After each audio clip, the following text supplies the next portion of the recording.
Pada video konten kali ini, saya ingin menyampaikan penyebab menurunnya produksi tandan buah segar dari suatu kebun sawit pada umumnya saat ini di tanah mineral. 24 Juni tahun 2025 dan bagaimana Pucamadu dapat memberikan solusinya dari sisi perbaikan sifat fisik tanahnya. Jadi ini kami dengan saudara Pak Panjaitan lagi sharing dan sekaligus memeriksa kondisi daripada kebun sawit beliau, yang cerita beliau ini produksinya tidak memenuhi syarat. Jadi artinya jauh daripada harapan. Jadi sebagai apa, biar dulu kita dengar suara daripada saudara kita Pak Panjaitan ini, bagaimana pengalamannya selama dia mengelola kebun kelapa sawitnya ini. Kira-kira hasil yang dia terima apakah memuaskan, apa mengecewakan. Jadi ini boleh kita apa. Jadi coba dulu Pak Panjaitan sekilas. Hasilnya itulah Bang, nggak pernah memuaskan. Kalau kayak gini musim-musim trek lah ini kan. Ya. Ini paling 1,3, 1,5 itu. 1,3 maksudnya 1 ton 300 ya. 1 ton 500. Paling bagus dia 1 ton 500 ya. Iya, kalau dengan jumlah luas 4,5 hektar ini. 4,5 hektar. Oh ya, betul itu. Kalau sawit yang benar-benar normal itu di musim trek dia harus paling sedikit dapat 800 kilo per hektar per 2 minggu.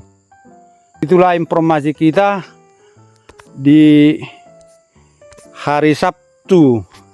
Di hari Sabtu tanggal 14 Juli hari Sabtu tanggal 14 Juni bulan 6 di tahun 2025. Ini kami langsung video. Terlihat bahwa tanaman di kebun ini kekurangan air yang diakibatkan oleh fisik tanah yang buruk, di mana fisik tanah yang buruk menyebabkan tanah kurang mampu menyimpan air, yang mengakibatkan unsur-unsur hara yang dibutuhkan tidak dapat dijerat maksimal oleh akarnya. Padahal, kebutuhan air untuk kelapa sawit sangat tinggi untuk pertumbuhan optimal dan produktivitas. Dalam satuan volume, kebutuhan airnya adalah sekitar 6-8 liter air per pohon per hari dalam kondisi normal.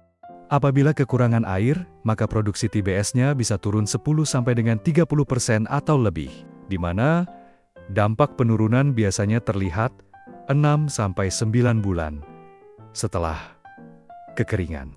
Berikut tanda-tanda kekurangan air. Daun muda gagal membuka atau membuka sebagian.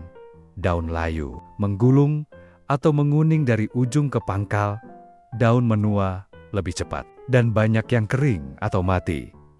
Jumlah pelepah aktif menurun, misalnya dari 40 jadi 30.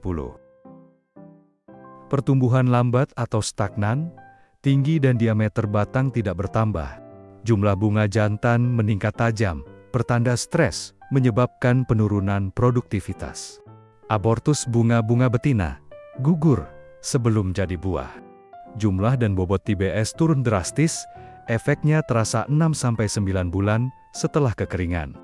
Banyak tandan kecil dengan buah ringan atau tidak berisi atau kosong. Akar rambut sebagai penyerap hara, mati atau tidak terbentuk optimal, sehingga tanaman tidak cukup stamina untuk tumbuh dan berbuah karena kekurangan asupan hara.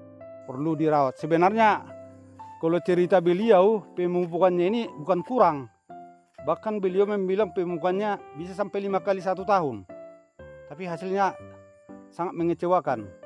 Jadi di tahun 2025 udah 2 kali. Padahal ini masih pertengahan tahun. Dengan aplikasi Pucamadu, maka sifat fisik tanah akan terbaiki dengan menjadi lebih gembur, sehingga mampu menyimpan air di sekitar perakaran. Dengan tanah yang lebih gembur di sekitar perakaran, maka air dan oksigen akan tersimpan dengan cukup, sehingga unsur hara dari pemupukan pupuk kimia menjadi cepat tersedia untuk dijerat akar.